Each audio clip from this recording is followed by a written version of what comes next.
5, 4. 3. Oh no. 2. We failed at counting backwards. I think 1 and we'll just go. Yay. Okay, way. We'll just let that slide. Amazing.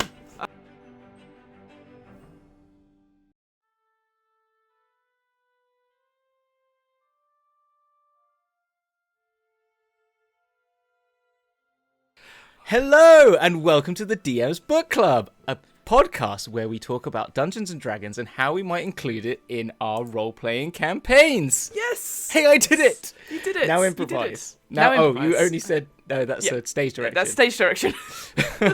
That's fine. I'm Ron Burgundy. Question mark? What? That's what he does on the show, right? Oh, he does. Yes, he Yes. does. He says, "I'm Ron Burgundy."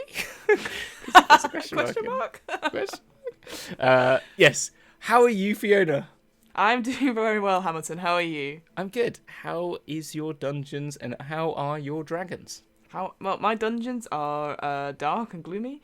If by dungeons you mean going to Kingston today, which is a very exciting place. Obviously, at the time of recording, it is currently flooded.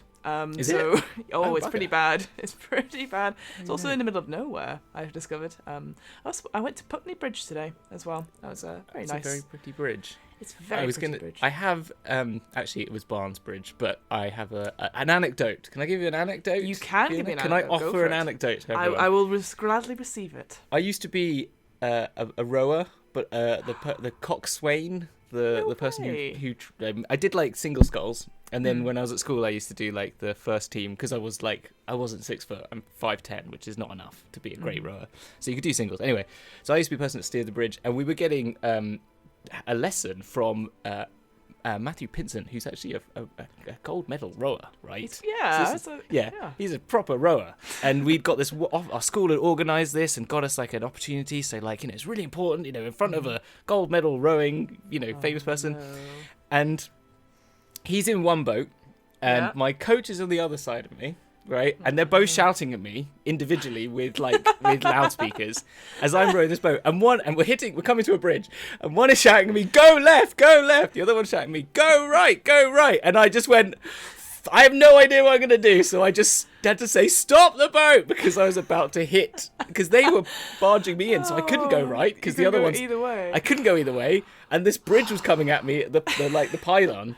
And I had to literally stop this boat, and I literally have never been so red in my whole life in front of, that is like an anxiety dream. Like people in boats shouting at you from megaphones. I think I have woken up in sweats about it since. I mean, this was, oh bloody hell, we're talking 16 years ago, and it's still there with me, to be honest. But there you go. Gosh. Anyway, away from these anxiety boat dreams that we've been having. This is proper D&D chat. This is proper D&D chat. Well, let's go into it. I guess, I'll tell you what we're talking about today, shall I? Sorry, I realised I picked this topic. I was like, huh? Yes, so, Hamilton, I'm sure you are aware. We've had recently, over the last couple of weeks or so, we've had the D&D Celebration. So, the general, obviously, we've had the Wild Beyond the Witchlight release, but also we've had, over that weekend, we had, obviously, different games, some panels, and then finally, apparently, the most anticipated panel of the weekend, the Future of D&D. So, we are going to spend some time to unpack what we learnt, even though it is a couple of weeks later by the time you see this. But I'm sure you can go back and watch that panel in your own time. It's a very interesting panel with four of the main D&D players that have been working on several of the projects over the last couple of years. Even someone who was called Head of Dungeons and Dragons. Yes. Which I didn't. I was like, I'd love that title, please. When they want to move on to better things, even I'd have to work for them. If I could just have the title, that'd be cool.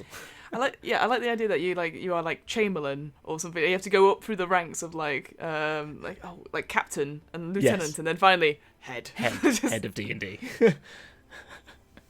Such great. Anyway, I was very jealous of their roles, but yes, and it was also Jeremy Crawford and Chris Perkins and 2 other people. I can't remember. I'm gonna have to look this up now. I It's have very got embarrassing. them. Liz Schuh Yeah, and Ellie Oscilli-Wood, who did the hosting, who's the BBC presenter. I recognise her from. Yeah, she's. I didn't realise that she is a massive Magic the Gathering player. Oh, right. And as obviously a video game person as well, so she's been on like outside Xbox and I think Dicebreaker and stuff like that. So and has quite rapidly shot up the ranks to be the UK representative to sort of do stuff all stuff nerdy, which is fantastic for her. She does the BAFTA really Game Awards as well. That's how I remembered her from that. Yeah, exactly. Yeah, and Ray Winninger, who is the head of Dungeons and Dragons. Ah, yes, the head. Yes, that was right too. So I guess diving in, so I guess because they what's interesting about this panel, as a lot of the comments on the YouTube video said, was like, oh yes, teasing about stuff they can't really announce. Yes. Which I hate those. It's like when people come onto like Parkinson and stuff. Okay, again, for the American listeners, like onto a talk show like Tonight Show, like Jonathan Ross or Jonathan Ross, or the Tonight with Jay Leno, and they're like a Marvel event. They're in a Marvel movie, and they go, "I'm doing a Marvel movie. Can you tell us about it?" Nope. So why are you here? Like, what are you doing here, guys? Because we just want juicy gossip. They gave us something juicy. They gave us some little snippets, but yeah. I guess it's interesting because obviously they didn't, as with all things now, and I guess maybe it's just the way we consume information and media. Like a couple of years ago, we would have like maybe caught up with like a season finale, maybe a couple of weeks later, and not be worried about being spoiled.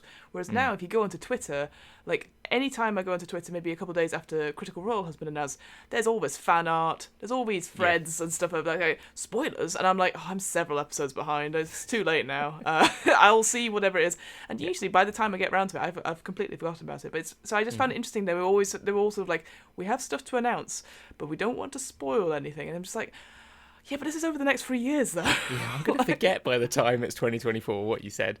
And exactly. It does. And also, I know I get the reasons for it, but also you do kind of think like, I think you could, it's trying to manage that hype expectation, but you think 2022 is coming pretty soon. I think you could manage a hype for something really big like that for a year, potentially, but I don't know. Yeah. Well, so what's interesting about that? So they sort of said stuff is obviously in motion, and let's talk about the 2022 stuff. So what they've said, the big thing about 2022 is that 2 major classic settings are being looked at, re-released. But the caveat, which I thought was interesting, we were talking about this off camera, they will be published in new formats, completely brand new to D&D, and so it's unlikely it's going to be a book, or it will be. I think it will be a book, some sort of copy or physical copy. Probably will be on D&D Beyond, but it's like, what other formats will there be?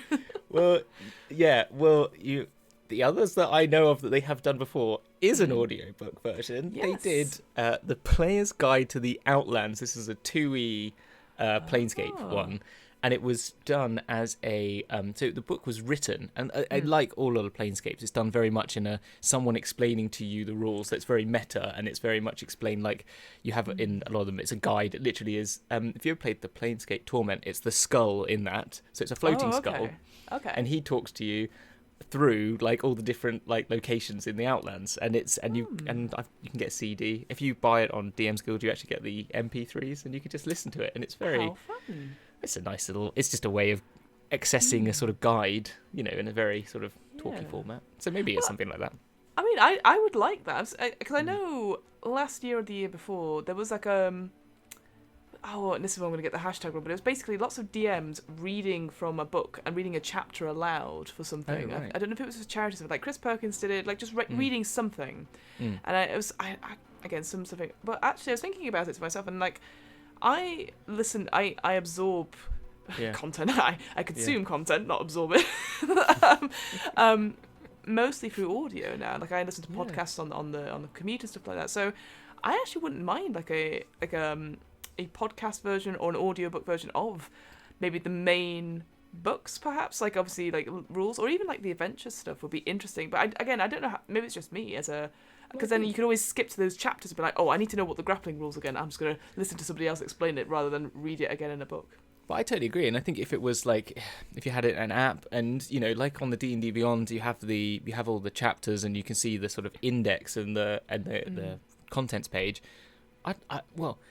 we're doing this DM's book club, and we're reading like a campaign setting for a couple of weeks. It's 250 pages long. I would have loved to just been able to listen to someone read that to me, because then you could just take in all of that information and then go back and focus on what you need.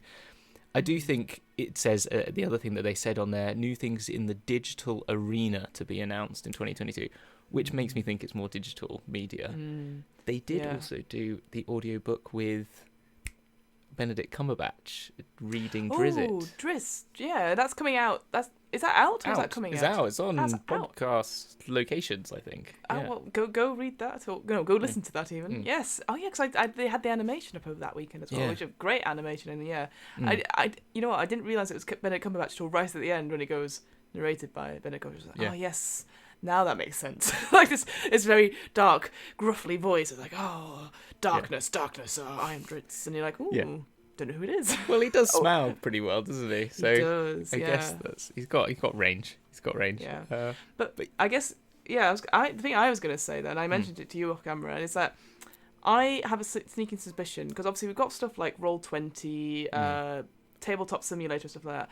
I think with the D&D Beyond, with the app, and obviously with the overlays and stuff which you can plug in, and then as soon as you do something it changes to the overlay, I feel that they're just going to have a whole Wizards of the Coast official. It seems strange they don't. It literally seems. I mean, the fact that they didn't is the reason why D&D Beyond came along and said, well, someone's got to make it and make some money out of it. But if you've been to the Wizards of the Coast website, come on, guys, it's not 1997 anymore. Okay, that color scheme. Come on, whoa, it doesn't bang. It just, it's, you, I mean, and I don't, I just feel like they've got some good graphical designers out there, so get them working on your website, please. Get some, well, no, I think you're right. It's about getting, updating it. I assume might be updated for the 50th anniversary, which I'm sure we'll get onto. But I do think it's interesting, this idea of publishing things in new formats we've not explored before. So that's instantly says to me that these might be exclusive stuff to a tabletop official version that they've made, because they are campaign settings as well, which let's go on to that. So obviously you did a bit of crowdsourcing. I did. Very exciting. So you asked the great world. I asked the nation. I asked the multiple nations that we have access to with this modern era. So I just put out a little thing on the Dragon's Duel Twitter, and I'm going to try and do more of these. So if you're out there, just you can find us at Dragon's Duel, one word. I'll also always tag in at the DM's Book Club, so you can always find them both there. But I just I asked, what is the old school campaign setting that people are hoping that comes back from the Wizard D&D books next year? I obviously balanced the scales by saying I want it to be Planescape. I also gave only 4, because you can only do 4 on Twitter, which was Planescape, Spelljammer, Dragonlance, and Dark Sun, because I think they're the ones I hear the most about. And Planescape 1, clearly, because it's the best. So, boo. It's no. So, and that was 42 people voted on it. But I think it's it's a good solid majority. But there was equally the same out for Spelljammer and Dark Sun. But what was interesting is people's thoughts and just listening to people's thinking. It is the Spelljammer and the Planescape seem to be the ones that everyone believes is coming next. I think people have a lot of affection for Planescape. We talked about that in a previous show, and I think, but then Spelljammer, there was one person who says, Spelljammer is definitely a thing. They've been doing loads of hinting, and I was like, okay, so what hints?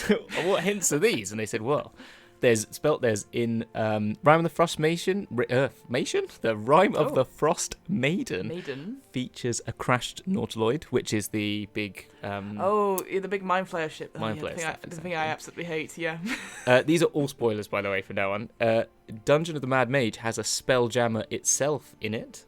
And the TCOE, I don't know what that is. TCOE, the Curse of E. I don't know what that. I can't remember what that is. There's a Far Realm Incursion depicting multiple Nautiloids, and Volo's Guide and Tome of Foes features Spelljammer creatures like a Neogi and a Gith. And Baldur's Gate 3 also. Tasha's Cauldron of Everything. Tasha's Cauldron of Everything. Phew, I was just staring at my books going, what is that? Yeah, exactly. A Far Realm Incursion depicting molten alloys is in that, as well as Baldur's Gate 3, famously. And then on the D&D panel show, right at the end, they showed Boo. Boo, yes. So do you want to describe who Boo is to those who might not know who he is? Like, I had to go look it up because I'm one of those people. Well, actually, I don't know that much about Spelljammer. I'm more at the time this was out. Planescape was my jam, and people were not Spelljammer. Anyway, there's something weird in there. But Boo is a giant miniature space hamster who supposedly is exactly the same as any normal hamster. And famously, if you'd played the Baldur's Gate games, the old-fashioned ones, he was in that as Minsk's, who's a character companion. Companion. Yeah, and that was part of the Spelljammer lore, the original Spelljammer. So, I think that it sounds pretty much like that. It sounds confirmed, doesn't it? Yeah, like, and it's been very interesting. Whenever I watch panels about D&D, and they always like, oh, what's coming up next, and it'll be, this is a new adventure. The amount of comments I know saying, where is Spelljammer? I just find that really interesting. Like, I guess I get the idea of like having high fantasy in space, and I wonder at the time, again, maybe at some point we could look back at previous editions, because I've never really looked at it. The only thing we've looked at, I think, briefly is the GIF, those space hippos, which are hilarious. But again, for me, it's just the way that I think that people talk about it, is that's that idea of nostalgia. We're like, we want these things, and I'm like, I get it, but I like new things because it's just I want to see what else we can do. 100%. But I guess it's just the way people go about these things. I think the thing is, and there are people out there doing actual plays in this environment. I know 2 off the top of my head, at Carney Sideshow and the Fourth Culture, both exist in Planescape settings, which is in the DM's guide, but it's literally you get 5 seconds of text. I think all it is it feels like, I think Planescape for me is just like, well, it's in the lore, just chuck it in. Like, it doesn't take a lot, just chuck all that stuff in, and you can go find it. And maybe when they talk about other media coming in, maybe they might be able to bring in, just allow people to have access to old campaign guides. That's one of the things I'd love them to add to their list of, like, on D&D Beyond, or if they do their own version, play some 3.5e or maybe play some 2e. I don't know, let's go crazy. But even just having access to those documents there. Yeah, that'd be quite good, yeah. But the thing with so what I was saying with Planescape, though, is that I think it's just like, it's a great lore, and Spelljammer, I think, as well, is such a fun idea. It's just, it's the closest you get to space. Yes. And everyone wants a bit of space. And I think, and I mean, you could just go play Starfinder, but I think people already know D&D, so just add it to my list, I think, is where it is. I think because it's the way it involves, obviously, all the other races and stuff, and I get that. And like Dark Sun as well, and Dragonlance as well. I think, obviously, Dragonlance I know vaguely from the books and stuff, because obviously they are having Fizzband coming out soon, which is obviously a character from the Dragonlance series. Although I've heard little rumours that it's like a mention of Dragonlance, but it's mostly about the dragons in the book, so not too much on that. But so maybe there will be a full setting, maybe it's a setup to that. But Dark Sun sounds very fun. This idea of a Mad Max apocalyptic things where, was it halflings are cannibals? That's as far as I got, and I was like, this sounds interesting. So it's like 2 ends of the scale, I guess. So it'll be, I again, would I want to play a full campaign in that? I don't know. Yeah, Dark Sun's never really captured my imagination, but I think it was a bit niche, and I think it captures those people's, like, the nostalgia for people who did play it. But the one you did mention a second ago, you were just saying about Dragonlance, is interestingly the people from Dragonlance, Tracy and I forgot the other one, Hickman, the Hickmans. The Hickmans, yeah. They have started their own campaign guide for a different game that they're making, so I imagine that they're probably busy. That's all. So, and I think they wouldn't be able to do it without them, kind of feeling. Well, but there was also the controversy last year, and the sort of lawsuit and stuff. So who knows what that was sort of really about? Like, I'm sure. Again, not to speculate or anything like that. No. As someone who's actually never read any of the Dragonlances, I'm getting round to it. I promise. It's just on the list. But it's that sort of thing where it's like, maybe that whatever that is left for now. But so just to go back, so we got 2 of these classic settings. Who knows what they might be published in another format, and then it says a peek at a third one in 2022, and then in 2023 a third classic setting. I assume it's the same one. It's not just a peek of the third one, and then we get a completely different one. So that will be quite interesting, I think. Mm-hmm. And then they mentioned, on top of that they've heard the community say that we want more adventure anthologies. So very much like Candlekeep Mysteries, where it's always sort of one-shots and stuff. So they're going to do more like that. So I can imagine like Tales from the Yawning Portals, my thinking as well, where they've already got those classic, very slimmed down modules and stuff, putting that into a book. But maybe they're going to do some more, it's not crowdsourcing, but, you know, getting people from the community to write more one-shots, because it seems to have been very, very successful. I had a quick, I recently did another DM's book club with a guest co-host about Candlekeep itself, which is it's a fascinating place. And so having like that as a setting, and then having these idea of a one shot in a book and stuff like that is quite interesting. So I don't know. Yeah, I quite like that idea, but there's no other mention of like adventure modules. So maybe they're all adventured out for now. So. Well, maybe. I mean, you think of some of them. I don't know Spelljammer so much, but maybe Planescape could be done as an anthology as well. You know, you could give the campaign setting and then give because it would work very well at doing because they've already. In the original setting, there was a big overarching story, and I think they've done that, and maybe people wouldn't want to do it. But you've got all these different planes. You could just have an adventure in Archeron, or in Mechanis, or in Arborea, and just have a little, and give everyone a little flavour of all of these ones, which gives everyone a nice little intro, and leads you on to how you'd run your own campaign, sort of thing. I like that as an idea. Yeah, just like here's an example, but but this is only one of many adventures you could have in these planes. That'd be really cool, actually, because because we've done a bit about those in another DM's book club, like from the DM's guide and stuff, and some of them are just like a paragraph or two of that. And obviously I know like you're saying Planescape will have a lot more on it, but that'd be really fascinating to be able to, if you had to hop between the planes and like how each one is different, and just have a taster of that. Really cool. It'd be a good one. I like that. The other thing that I noticed on there was they're just the sort of important things that they were saying includes. They were saying they were making more tools as well to make the adventures more accessible to DMs, as well as everyone generally, focusing on accessibility and bringing in new players. But I think, as they said, the Wild Beyond the Witchlight has those little notes saying what you should tell your players, and it was a very small little moment of it. And also, in top of that as well, with Wild Beyond the Witchlight saying that they've made it so you don't have to have any combat. They mentioned that again, saying that that's a theme they're going to bring back. Maybe not. There's no combat, but thinking of other ways of managing the play, or what the play is about, and how you accomplish your goals, which could be really interesting. I think if they're given free rein on that, I'm sure they'll come up with some great ideas. That'll be interesting, because again, I think we spoke about it before when we did our impressions of it, is that Wild Beyond the Witchlight, it's the story itself, and it is obviously we highly recommend having a look at it, is that it makes sense that there might not be combat, because the Feywild is such a mercurial place, is that obviously that is such a big aggressive act. You've made a huge faux pas as a result. Whereas stuff like, if you look at previous ones, like, you know, thinking like Rime of the Frost Maiden, Tyranny of Dragons and stuff, that is all it's an adventure. It's combat is inbuilt. So it'd be interesting to see if they are telling same stories or redoing it, because obviously they've redone Curse of Strahd. Like you can't really take the violence out of Curse of Strahd, because the whole point is that you've got to topple the lord of the Dread Realm. You know, it'll be very interesting to see how that story is developed, and I will be I'm 100% here for it, because a campaign without combat is less admin for me. So I approve of that. But it'll be very interesting to see what stories they come up with, and because like I said, I think I said to you before, is that this D&D is what I did quite like about it when they talked about it in the panel, is that it is a living game. It's constantly changing and develops and stuff, and I love that.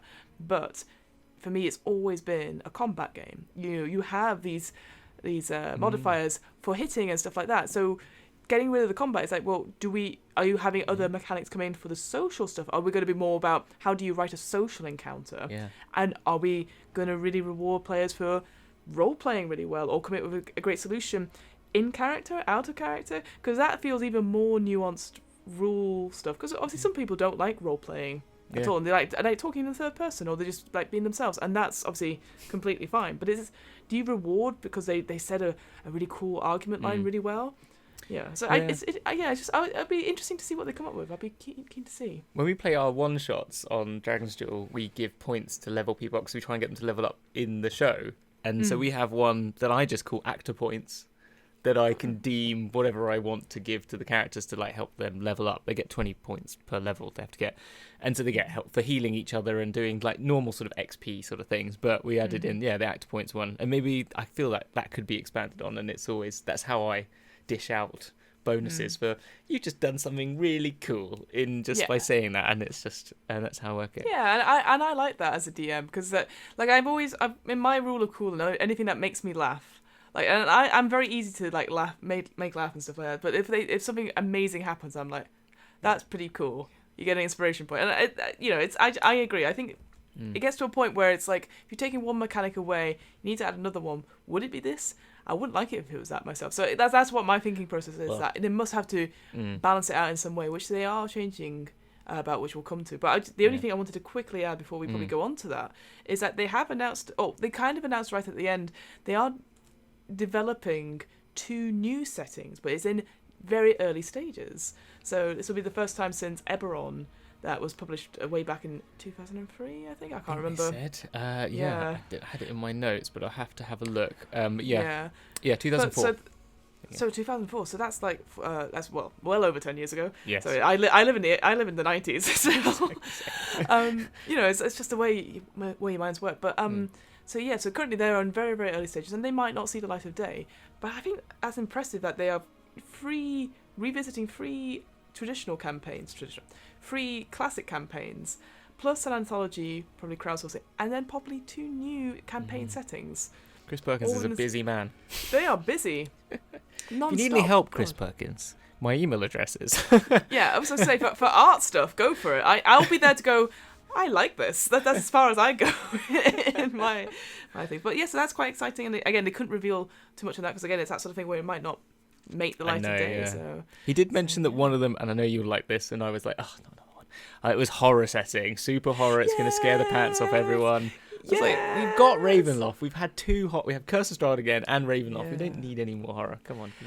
I don't know. They're going through their zombie phase. Like I went through it ages ago. They'll admit, oh no, even better. They're going through the vampire stage. Zombie apocalypse. Zombie. I think you called it. I think that's what it is. It's zombie apocalypse. Fine. Setting. Oh God, could you imagine? Oh, anyway. But let's go on then. So that's 2002. Wow, that's where my brain is currently. 2022. Yes. It was the great line that Chris said was like, "I'm currently living in 2022 and beyond." I exist in 2022 and beyond. I wrote that down. That. I thought that was good. I thought that was a great line. So that's 2022 and 2023 technically. But 2024, 50th anniversary of D&D. They are having this. The big announcement was they are sort of re-releasing the rules as revised editions of some sort. Now, people are instantly going like, what? 6th edition? And everyone went, no. Yeah, exactly. Completely compatible with existing 5e content, they said like 3 times, I think. Yeah, I think because there was a moment where, I can't remember which one said, it was like, don't worry, you will still have to... Which is quite funny, because again, the stuff we're going to talk about in a couple of weeks, like Ghost Walk is what we're going to talk about in a few weeks, that got released in 2004, just before free went to 3.5 and wasn't supported. So that was they made that whole document that explained everything that you could do for it.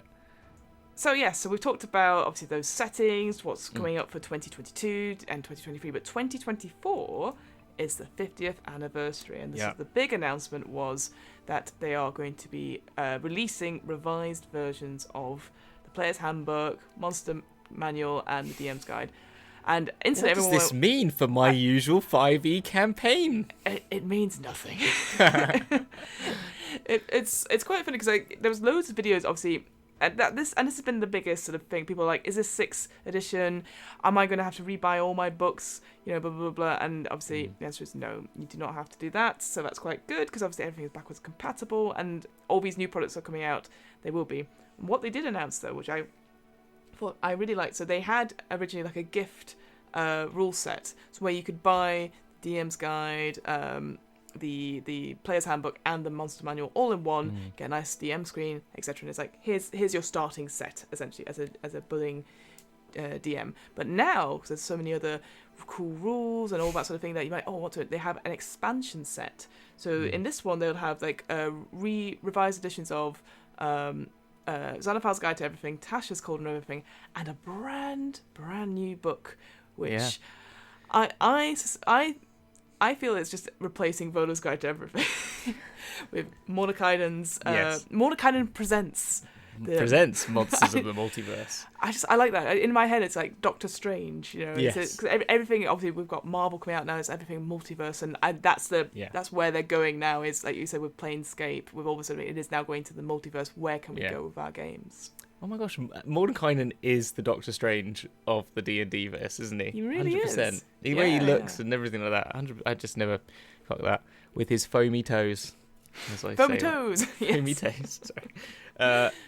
It looks quite. I love the art. I might just flash the art now. Bosh, it's there and it's gone again, but it's beautiful. Both the main cover and the very sort of ethereal 80s soundtrack cover that's on the alternate one. The alternate ones, they are gorgeous, aren't they? I literally was like, I now want the alternate versions because they, again, just to describe it for our podcast listeners, it is white backgrounds with almost like, for the watchers, for the listeners, it's like a white background with like pinky, pastel-y tones of various of things, and it's minimalistic, so it looks gorgeous. So it looks like an art book. It looks like a book that I would buy from. There's a really nice sort of there's a magazine shop where I live, which is just like really esoteric magazines, and they just all look beautiful. You just want to have it on your coffee table. It looks like one of those things that you'd be like, and I want them to remake all of them now in that style,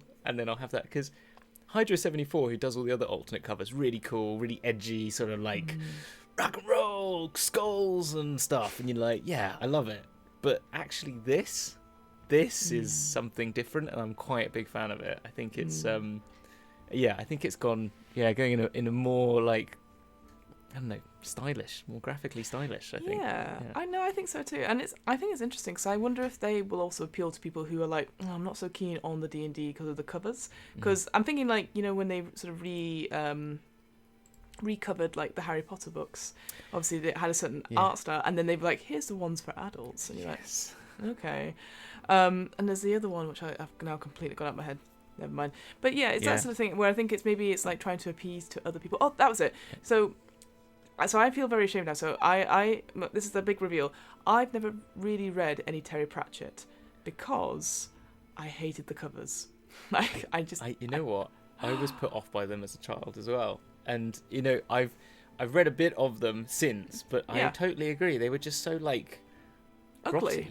Ugly and grotty. Yeah. But they are obviously, Terry Pratchett is one of the best writers, fantasy writers. Like I'm sure that would be one of my big DM's book club recommendation. If you want to do funny fantasy like Monty Python-esque, Terry Pratchett is the way to go for it. 'Cause it's just a beautifully well written like world, the whole of Discworld. But yeah, just the covers, I was like, I don't want to read this. It's not my thing. So that's the thing. I do think there's maybe that side to it as well, that maybe they just want to get to more people and maybe have it on your thing going, oh yes, this is my D&D books. Because again, if you look at all the other sort of like RPGs that are out there, you know, I don't think there's only like a couple of them that are white or have those alternate covers like that. So I think it's interesting they've gone into that branding to maybe just make it like, hey, we can be pretty and we can use this as a, like you said, it's almost like an art book and a game to play. So it's very interesting. I think and as you said, it's appealing to a more diverse like group of people, because the whole, you know, skulls and you know, hardcore rock and roll is quite an old-fashioned idea of what Dungeons and Dragons is all about. And I think if they're moving to these more, you know, like Beyond the Witchlight, it's a more beautiful cover. You've got yours there. What's that? Well. What's that? Did you ask me about? Just handy. You've got one there again. That's already moved, and that's by Hydra74 as well, actually. But that is moving in a more. Yeah, it's got a completely different aesthetic to it, which I think is lovely, and it's nice that they should be individual. I always, I have to do them. Oh, again, it's maybe too much personal, but I have to do for my projects at work. Whenever I'm doing different buildings, I always do. We always have like a branding, which is our company. I remove that and do my own one. I always get told off for it for each different building to give it its own character, and I think that's what you should do with these things. So I'm happy. I'm all for it. Is all I'm saying, really. No, I agree. I am all for it as well. But I think we'll move on then to the actual rebalancing and mechanic changes that they've sort of announced. So essentially, with Monsters of the Multiverse, so this Mordenkainen Presents, which again, I just in my head, Mordenkainen now owns like a theatre. That's what I've got in my head. So in that book, so not only are they're sort of drawing all the monsters and races that are outside of campaigns, books that they've given, and the player's handbook. So all the stuff in that is sort of certainly all the races, over 30 races they've said, are campaign setting agnostic. So they just, unless they are, so you can play any of these characters anywhere. So again, makes me think of, multiverse, like you can be them any planes for that. But what they've said is that they're trying to rebalance the monsters. And in the panel, they were showing slimmed down, they showed the very, bard, very, didn't they? Very, very small writing. So you had to, I was like enhance, trying to on my phone trying to read what the differences are. But slimmed down, and they showed different artwork and different. But yes, essentially with the sort of rebalancing, they have sort of taken out a lot of the combat spells for stuff, and it's made it more. What's the word they used? There was a word they used. It wasn't combat. It was more survival, I think. Oh, right. Stuff to help them in combat, but not necessarily combat spells. But more importantly, and I think all the DMs breathe a sigh of relief when I say this, it's like you don't, as a DM, have to track spell slots for monsters. And I was just like, that sounds amazing. I know. Oh my gosh, they have a spellcasting action, and it doesn't have spell slot. I mean, I don't, to be honest. I'm going to tell you now, I don't track them. No, me neither. By the way. So they just cast what they cast until you kill them because, to be honest, that's how I figure it because it's silly otherwise. I think, because again, it comes to that idea that in previous times when maybe you were like, everyone would come and sit around the table and stuff like that and it wasn't online or we, it's like this is the dedicated night. I can imagine the DM properly prepping this as like, here are all the encounters I'm going to do, and then writing out, okay, this NPC number 1, this is their first round of combat and stuff like that. And people still do that, and I think that's great if you have the time. It's barely when they go, okay, we're in a fight now, all right, I'm just going to look up the creature, have a read of the stat block, okay, I'm going to use this thing first. If it's spells, I go, okay, I'll just go for the best. And again, thanks to D&D Beyond, obviously you can look all these stuff up very quickly. But imagine, and actually, the fact that you can hover over it and it tells you all the spell details is bloody instantly useful as well. Because otherwise you're like, okay, get the other book out, and it's just a lot of heads in books are not actually playing. So it'll be very interesting to see this, because again, we're taking the spell casting sort of trait and making it into just a simple action. They've talked about it's helping to rebalance some of the monsters because apparently. Clearly, the way we've been playing this Hamilton is completely wrong, but apparently people were using these monsters with the spells, but creating it so that they were attacking at a level lower to their critical, their challenge rating. Yeah. And I was like, that... In my head, I was like, that's insane. That you put it at, say, like, I don't know, challenge rating 10, but you could, in your first round, just because you've had a bad roll or everyone saves against it, they're not as powerful. And suddenly you're like, oh, well, now we have 5... adventurers about to attack this, your big bad. Yeah. Oh, it sucks for you. But now they're going to rebalance it or try to rebalance it so that you're a bit stronger as a result. So. No, exactly. And I also like the other thing that they're changing that I'm a big fan of. If anyone's watched Dragon's Duel, I love alphabetizing. And trying to find monsters. Oh my gosh, thank goodness. Like, who thought it was necessary to put them by type? Like, you don't need that. I'm sorry. I love a good organization system, and this is much better. Just go by the alphabet, because I'm going Bulgara. Wait, it's a demon, right? Or is it an abomination? Is it is it? I'm sure. No, it's oh fuck, it's the wrong one, and that's always the wrong one. So, I mean, with D&D Beyond, I just Google it and try and spell Bulgara. I don't know how to spell it. So I go to Google to find it, and then find what it's spelled like, and then go to D&D Beyond and find stat block. But now we're going to take off mere minutes of that time, so you can now finally go alphabeticize. So Fiona, what would you like to be in the future of D&D? Because they've said what they're going to make. But we've obviously got to have some of our own ideas as to what we'd be really excited to see happen in D&D as we move into the next 2 or 3 years. They're really talking about, Yeah, no, very good point. I think for me, there's two big things I really want. I want pronunciation guides for everything. They've got it in Wild Beyond the Witchlight, which I was very excited for, because now I can pronounce all these villains or major NPCs names without going onto the internet and trying to find usually an American saying it and then going, that's not how I would say it, and changing it all completely. I would love for there to be more softback cover versions of stuff. Like, I rebought Curse of Strahd, the revamped version, purely so I could like use it and read it properly on the tube and stuff, and not worry about it getting. I want that as well. Yeah, just not. Well. It's just because it was just, and it, obviously lighter, and I could put post-it notes. I felt so much better about. I didn't write in it before you say anything. I had it just so I could use it and go back and forth whilst I had my hardcover copy as well to refer to. And I think the other thing that did, the Curse of Strahd revamped stuff did, is that you could then have the additional sort of monster stuff in a separate booklet as well. So you could take that and just use those as well. You had a nice bit of tarot cards. I got all of that. So yeah, I liked gift sets like that, like re-gift stuff like that, but as soft cover versions. So maybe they'll do that for some of the earlier ones, perhaps. I don't know. Yeah, but those are my main two. You made me think of what I want as a 90s kid. I want a Filofax variation. Right, so A4 Filofax, you know the Filofax you used to buy the sets for Filofaxes. Mm-hmm. I want that for D&D. Okay, I want a nicely organised little A4 ledger that I can now Filofax them in. Can we have that, please? So you could you could get out the chapter you need. Oh yeah, absolutely. And then yes, I also would like an official with the Coast Filofax. I seriously think, and you could have little tabs you could flick to the different, so you have your little tab for Curse of Strahd or your Monsters Manual. Do little, I mean, seriously, come on. I mean, you could do it yourself, but I want a nice one made by them. No, we want an official. I think, if anything, anything that's told me about like stuff like Wild Beyond the Witchlight, I recently received the cool dice set box. I was like, because I was like, it's a nice box. I want it. So, but I do like, I mean, like, so, like, because I pulled them out, but like they came with obviously like little maps and stuff like that. Obviously, the one of the carnival. Yeah.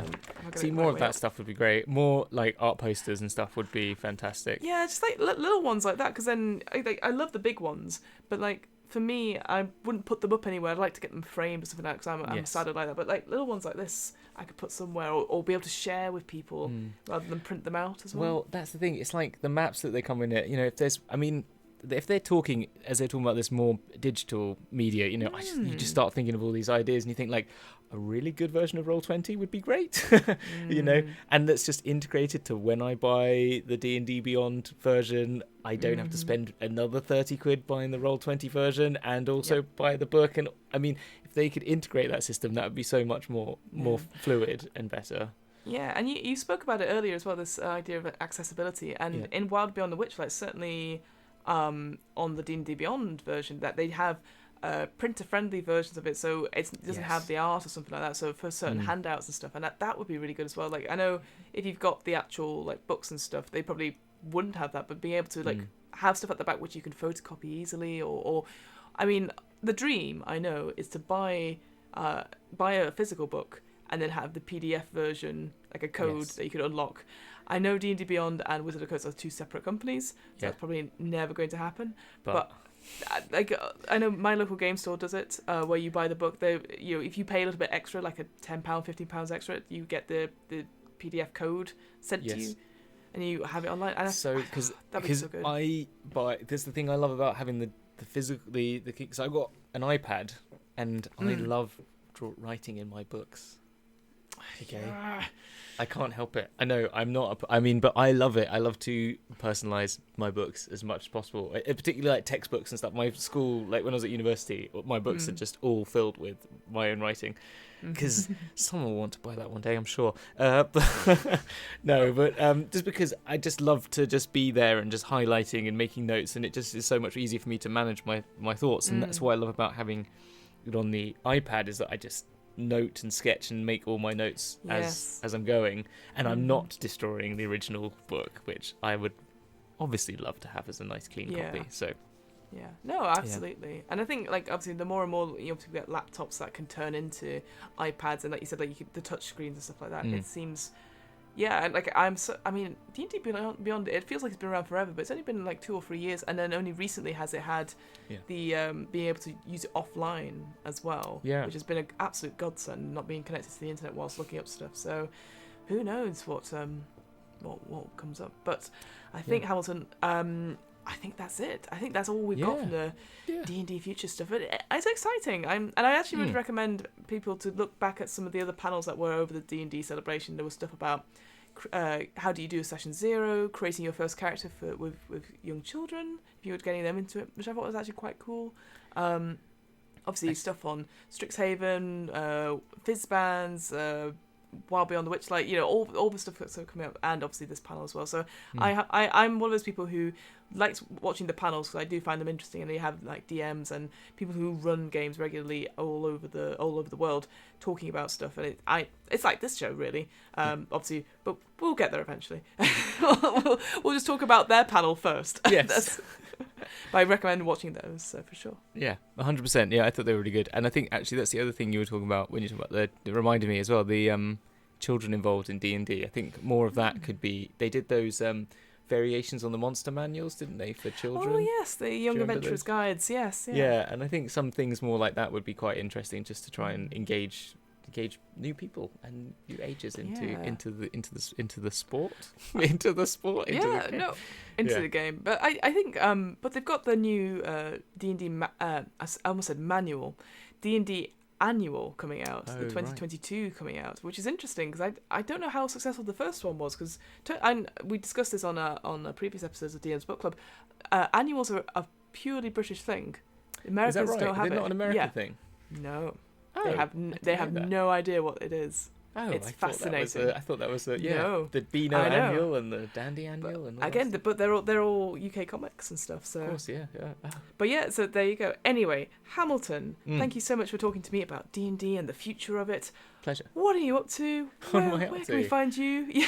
What am I up to? Well, the week that this comes out will be the week after our season 2 one-shots have all finished. So we're on a break for Dragon's Duel at the moment, and we are building up some ideas for what that season 3 may be, whatever that is. Wait, is this you doing a D&D futures panel by going, here's an announcement but we can't tell you anything about? Yes, it is, literally. Yeah, we've got fun. We've got some ideas. It's all balls in the air at the moment, but we will have some announcements all on our Twitter soon. But the thing I can announce, though, is that we have neglected our podcast listeners. So if you are a podcast listener to this and you've enjoyed season 1 of Dragon's Duel and thought you've only put one of those season 2s on there and you made it 3 hours long and it's not, we are doing some work in the background to get that out. So there will be lots of announcements on when those are coming out, and there'll be a weekly schedule, and it will be much more organised and give you everything that we've done since March, I think was the last time we actually probably put something on there. It's been a long pandemic, so it's totally understandable. Yeah, so we are going to get that out for you, podcast listeners. So yeah, that's what we'll be doing. Fantastic. How about you?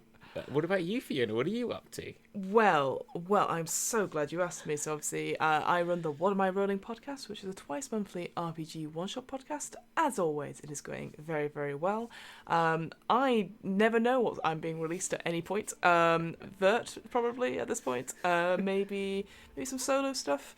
We don't know, but it's all there. You can go check them out on obviously our website. That's www.wairpodcast.com, or wherever you listen to podcasts, which I like to think they're just in the ether around us. But stuff like this, obviously we're on Dragon's Duel Twitch if you're watching us. We're going to be here every Thursday, 9 p.m. BST/GMT, because that's going to happen soon, which is. Yeah, I know. It's awful. Coming up on us. It's awful. I hate changing. But obviously we're here. We'll talk about all this stuff, and the VOD will be released probably a week or so after, and then we'll be on podcast as well. So do check that out. And of course, finally, we have offer code at Third Space Gaming in Burnley.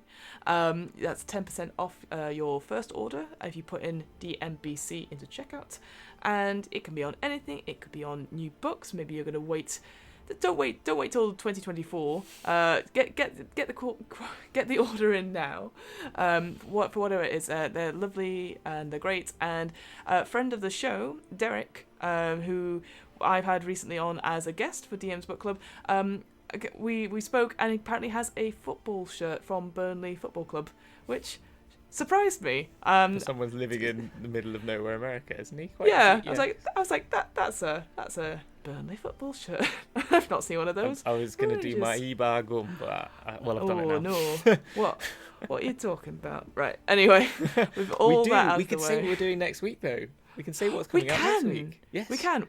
What are we doing? We're doing, Critical Role Season 3 campaign starts next Thursday, the 21st of October. This is going out on the 14th of October on Twitch.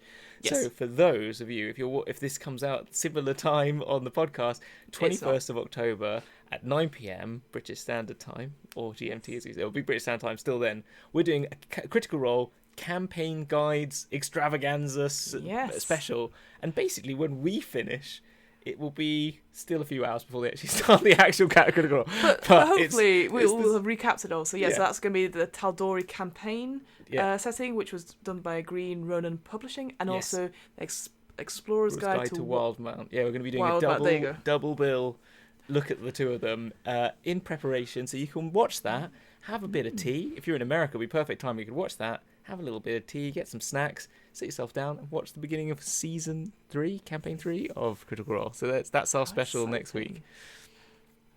Yeah, very exciting. Anyway, until then, friends, I was going to say fans, but fan friends.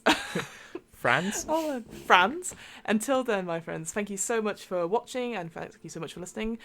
We'll end as always. Love you. Bye. Bye. Wait, what's this? Oh, wait, you brought me back here. We've done this episode, Hamilton. What's going on? If I go this way and you sort of reel you back in, no, you're going the wrong way. You're going the wrong way. On my screen, you're going. All right, hang on, we'll do that again. All right, go, ready? Go. Whoa. Right, come back here then, what? Fiona. It's been a week. What's going on? I don't understand. I know. It's not been a week for them. It's been moments, but for us, it's been a week because I've changed outfits and everything. I know. We had a quick wardrobe change. You might see it next week. But yes, there have been developments on the future of D&D. There has been developments. Multiple developments. It's one of those things where we're like, it's been 2 weeks since they had the big announcement. There won't be any developments. No. And then there's a lot of developments. So what have we had? We'll do a quick 5 minutes of what has happened in the intervening weeks since this episode. So since we recorded this episode. First thing that came out was Unearthed Arcana with this bad boy. The Travelers of the Multiverse. Yes, I'm very excited. So what is this Unearthed Arcana then? Well, this Unearthed Arcana basically says it's going to be Spelljammer. That's what it is. Because big letters now. Spelljammer confirmed. Spelljammer confirmed by DM's Book Club. We have insight. No, we don't have any inside knowledge. But we just said what everyone else was saying, and then it turns out we were right. Yes, exactly. Yeah, and it was by Christopher Perkins and Jeremy Crawford. So it's playtest stuff. As Unearthed. If people who don't know what Unearthed Arcana is, it is playtest material that's sent out, very basically graphically put, to see how it goes. And they had them for the Horengar, the rabbit folk before. Yes, they did. So the folk of the Feywild, that's what it was called. Yes. And then they had Gothic lineages as well for Van Richten's Guide to Ravenlock. And Draconic options as well. Presumably that's coming up in Fizzbands, but yes. Yes, so there you go. So they do generally relate to what's coming up. So it's a good identifier. Indicator. Mm. And what have they got then? What have they got? Well, let me say, they've got 6 races, and they're all very interesting, and we're only going to do a quick brief view of it, because obviously we've only got 5 minutes. So they have an astral elf, so a denizen of the astral plane, who is likely to be thousands of years old, so that's pretty cool, interesting. An auto gnome, which 100% I want to play. Yes. This idea of a mechanical gnome gifted with free will. Yes, that has me written all over it. And a fan favourite, I think this is the real reason Spelljammer keeps being asked to come back, is GIF or GIF, depending on Haji or Softji. Yeah. It's the space hippos we talked about in a previous season. They're back. Yeah. I don't know how you pronounce this. Hadesi, I think. Hadozi? Hadesi. Hadesi, so a highly adaptable simian being who uses wing-like membranes to glide. So I'm picturing like a flying squirrel, really, but okay. Or a bat. I saw it's simian isn't that a primate? Oh, you're probably right. Oh, right. Okay. Sorry, I think it is. I think it's a sort of a chimpanzee. I think is where the Z comes from. I think so. I think it's a flying. Like monkey. A flying monkey. Yeah. That's really cool. Well, again, this is, as you can tell, AKA from Wizard of Oz. Oh, I see now. Yeah. See, as you can tell, I've not read spell. I'm sure we'll have to do that in the next episode. Yeah. A plasmoid, an amoeba-like being, which I'm like, okay, interesting. But in my head, that'd be quite cool because you're an ooze of some sort. And then finally... I just got fart from Rick and Morty. Yeah, pretty much. And then finally you got the Thrycreen. Thrycreen. It's a 6-limbed telepathic insectoid. And I remember seeing on one of the comments saying, these are my favourite. And I was like, what? And I read them. And they're like cockroaches in a way, or insectoid creatures, which I believe are native to the Dark Sun setting. So maybe it's a mixture of... They are in Spelljammer both. Oh, are they? There you go, then. I think they are. But then Spelljammer's weird because it accesses the whole multiverse. So technically, yes, I think that is the Dark Sun relation as well. And they're pretty awful. They kind of are Starship Troopers sort of things. That's the vision I have in my head of them. So how interesting. So so that's just a quick look at these. And obviously this has come out, so I'm sure we'll do a deeper dive at this point, but how exciting. Spelljammer Dark Sun confirmed. Yes, hooray. basically are we going to talk about the other thing?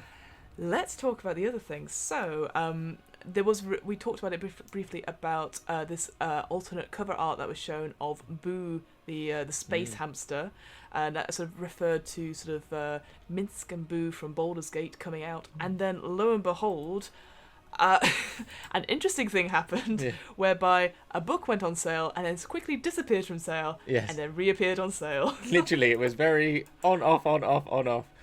But yes, Minx and Boo's Journal of Villainy, which is actually very, very good, and I'd love to do more about it. And it relates a bit to what we talk about next week, which is our Critical Role campaign. It has lots in the sense that it has lots of good lore. It has really great sort of setting, places and cities, and more about the factions of Faerun, which could become group patrons. It has things about how to make a good villain. It gives you some great villain stats. I mean, there's some good monsters in this that I'm like...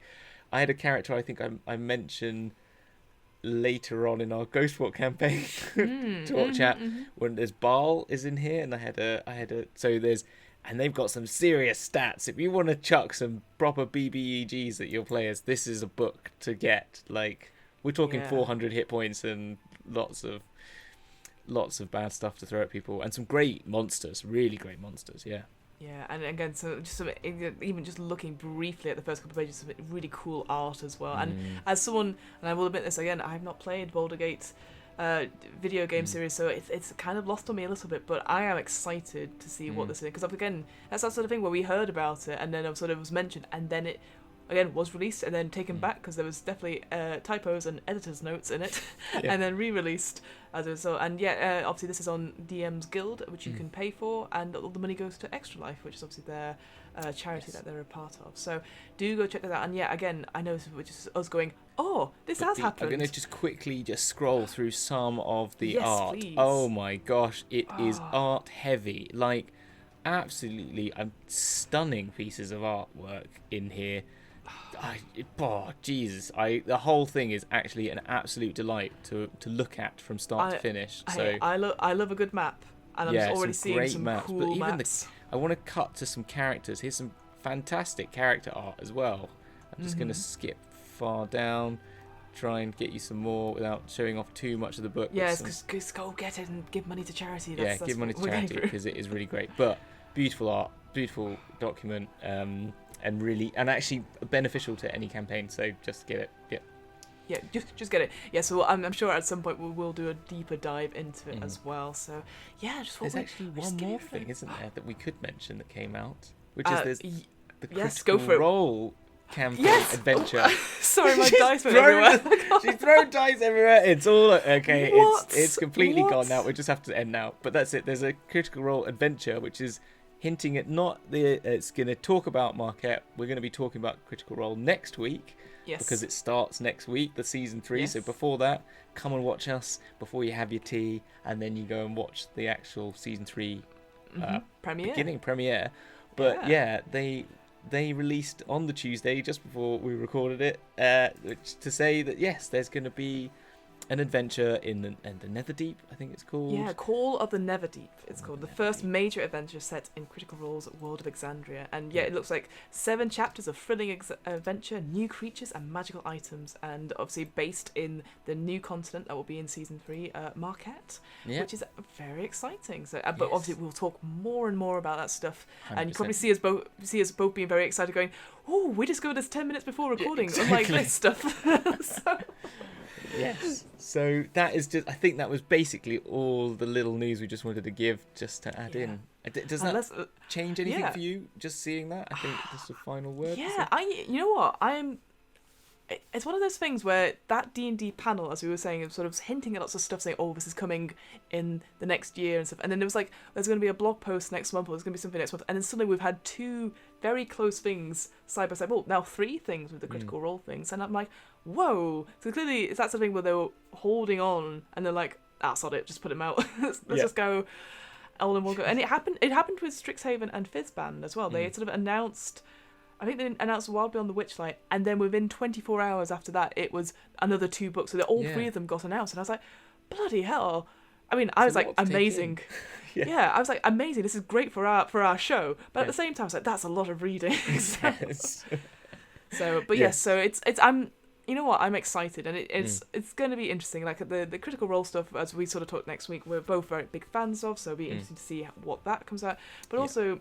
The whole sort of like the Baldur's Gate stuff, the Boo and Minsk, sorry. I'm actually looking forward to it. Again, it's that sort of thing where I know it's a big part of D&D, sort of the history of it, and something I don't know much about. And I'm always interested in saying where have we got to from here, and like you said, this idea of villains and stuff. I think we need to do an episode on villains. I think how do you do a good villain? How do you make it so they're not just like a 2D, like I want to take over the world, like they give them purpose? What happens when they don't get their way? All that sort of thing. As I said, like, that there's a good thing from 3E that talks about that as well. So I think we could do I think there's a lot we can build on villains. So yeah, I'm up for that. So, maybe that's what we do for the one after our Halloween special. Sounds good. I knew I was going to agree to it anyway, Hamilton, but yes, sounds good. That sounds good. And of course, obviously, with all these new raters as well. So hopefully we'll come back to all these things. So, yes. Wow. Great. All very exciting. Very exciting. We'll see you next week for Critical Role. Critical Role. All right. Take care. You. Love you. Bye. Bye.